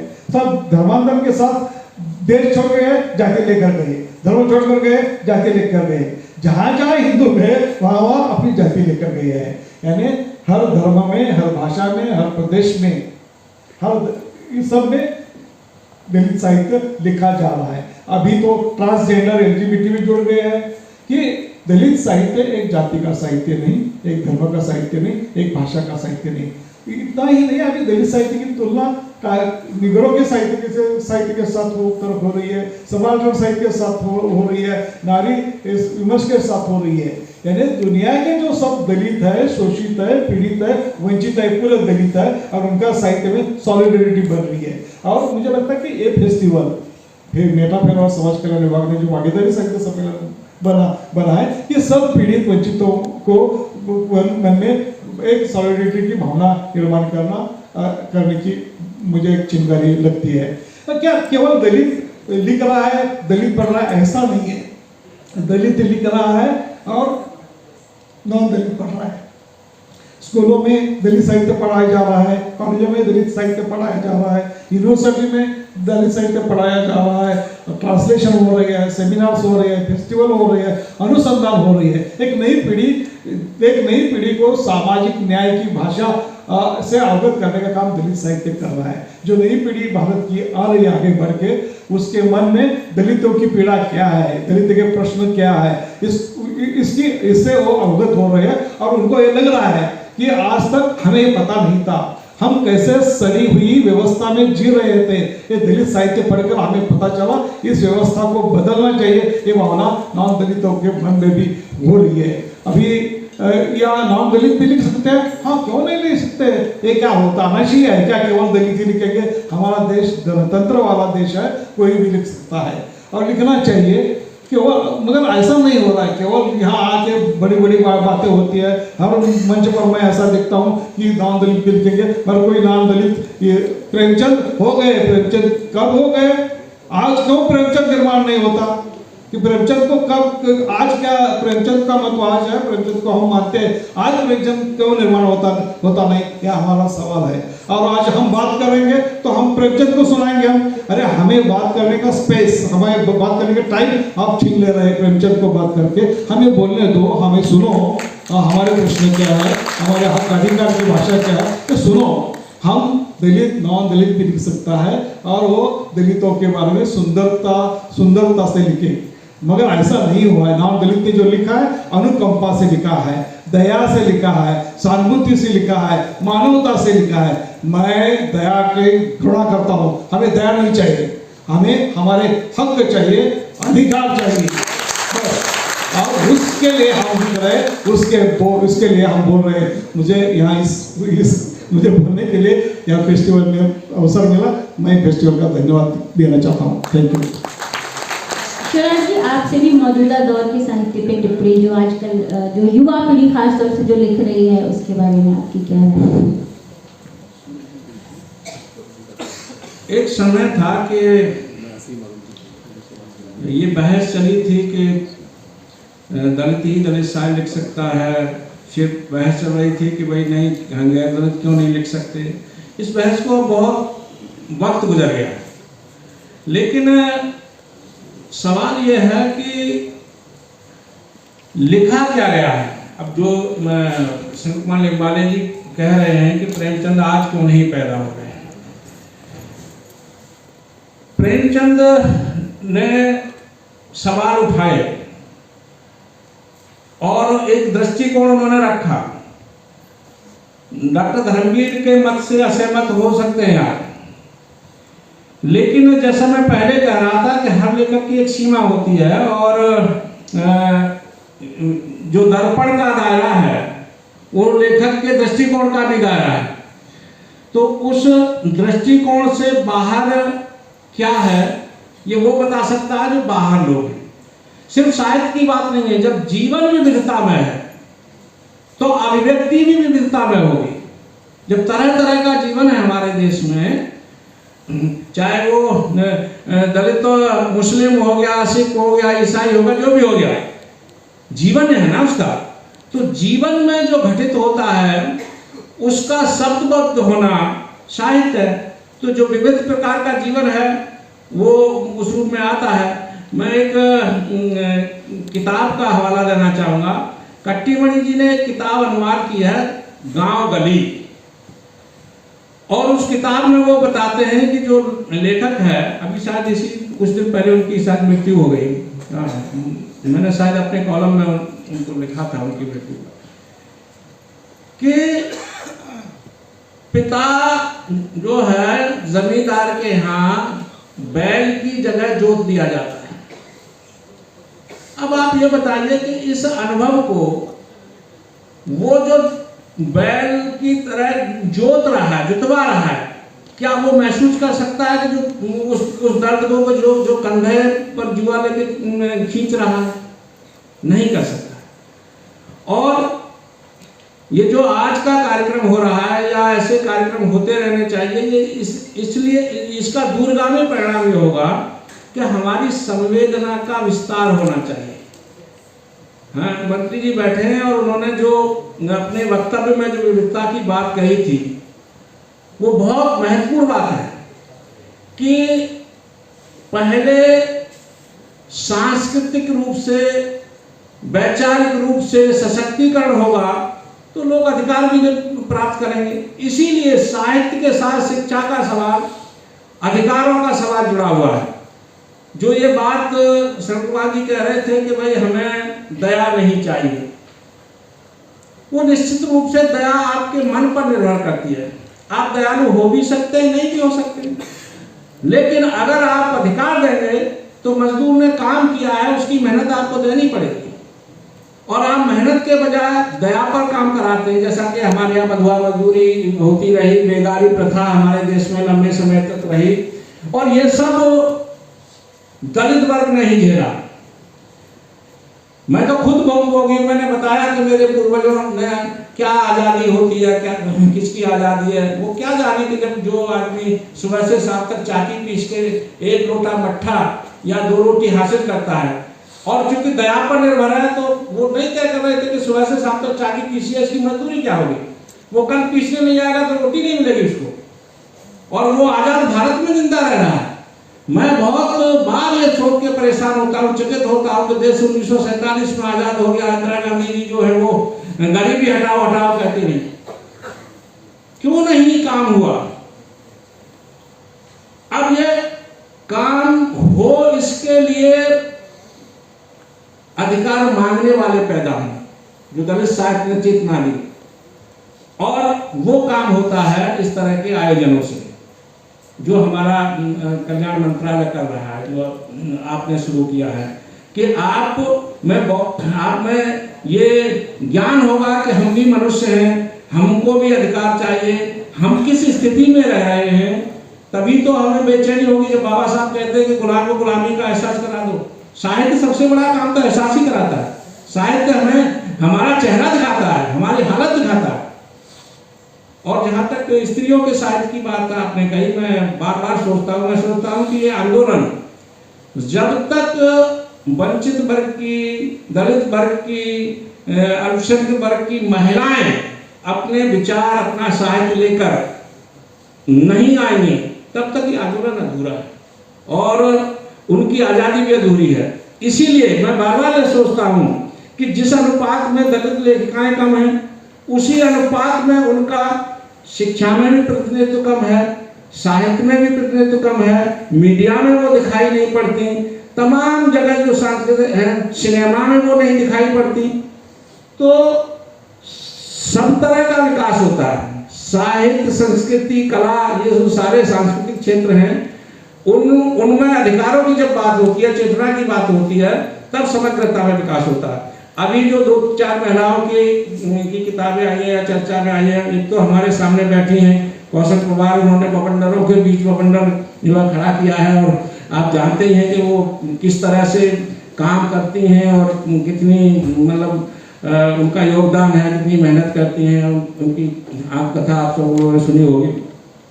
बवंडरों के बीच कई लेखिका हैं, रजत रानी मीनू का आप जिक्र कर रहे थे, या कौशल्या वासंती से इधर हमारे यहाँ काम शुरू हुआ, और वो मराठी की थी। मैं अगर मैं किस्मत शब्द को इस्तेमाल करूँ तो बड़ा खुशकिस्मत हूँ कि उनके साथ काफ़ी समय बैठने का मुझे मौका मिला। हुआ ये कि मैं जवाहरलाल नेहरू यूनिवर्सिटी में पत्नी की वजह से था, मेरा तो एडमिशन नहीं हुआ था पत्नी वहाँ PhD कर रही थी, तो 7-8 साल हॉस्टल में रहने का मौका मिल गया था। वहीं बराबर में एक मुनीर का जगह है, और मुनीर का में जिनका JNU में एडमिशन नहीं होता, वो मुनीर का में बेचारे जम जाते हैं, या PhD के बाद भी जब तक नौकरी नहीं मिलती है वहाँ जमे रहते हैं। हाँ, ये वहाँ का चरित्र है हमारे JNU और उसको जानते। तो वहाँ पर कौशल्या वासंती रहती थी, और मैंने उन दिनों चूंकि JNU में एडमिशन नहीं हुआ था, तो मैंने इसमें ज्योतिबा फुले जो हमारा रोहिलखंड यूनिवर्सिटी है वहाँ से PhD रजिस्टर कराई थी, और विषय था हिंदी दलित पत्रकारिता पर पत्रकार अंबेडकर का प्रभाव। विषय नया था और मराठी के बगैर ये हो नहीं सकता था। कौशल्या वासंती लेखिका भी थी, और 1942 में जब वो नागपुर में सम्मेलन हुआ था जिसमें बाबा साहब अम्बेडकर उपस्थित हुए थे, महिलाओं का, डिप्रेस्ड क्लासेस वुमेन्स का, उसके आयोजन समिति की वो सदस्य रही थी। और बड़ी महत्वपूर्ण बात ये थी कि उनको एक पत्र बाबा साहब ने लिख के दिया था कि तुम इंग्लैंड चली जाओ और पढ़ो। अब वो घर की परिस्थितियों से किससे नहीं गई वो अलग बात है। तो उन दिनों वो अपनी आत्मकथा लिख रही थी, दोहरा अरसा। उनका इरादा था मराठी में लिखने का। हमने कहा नहीं, हिंदी में आप लिखो। वो कह रहे हिंदी मेरी बहुत खराब है। मैंने कहा आप लिखती रहो, जैसे मेरी मराठी खराब है, मेरी मराठी से ज़्यादा खराब नहीं होगी आपकी हिंदी। तो हम, मेरी पत्नी जो है वो उनको टाइप कर करके बार बार दे देती थी। कौशल्या वासंती ने मुझे बाबा साहब के बारे में काफ़ी जानकारी दी, और मैं चूंकि मूक नायक बहिष्कृत भारत इनके अनुवाद कर रहा था, तो डिक्शनरी तो कई मैं देख ही रहा था, लेकिन मुझे कुछ ऐसे शब्द होते थे जिसमें व्यक्तिगत रूप से कोई जानकारी बताए तो मैं भाग कर जाता था और उनसे पूछता था। तो इस तरह से वो काम आगे बढ़ा।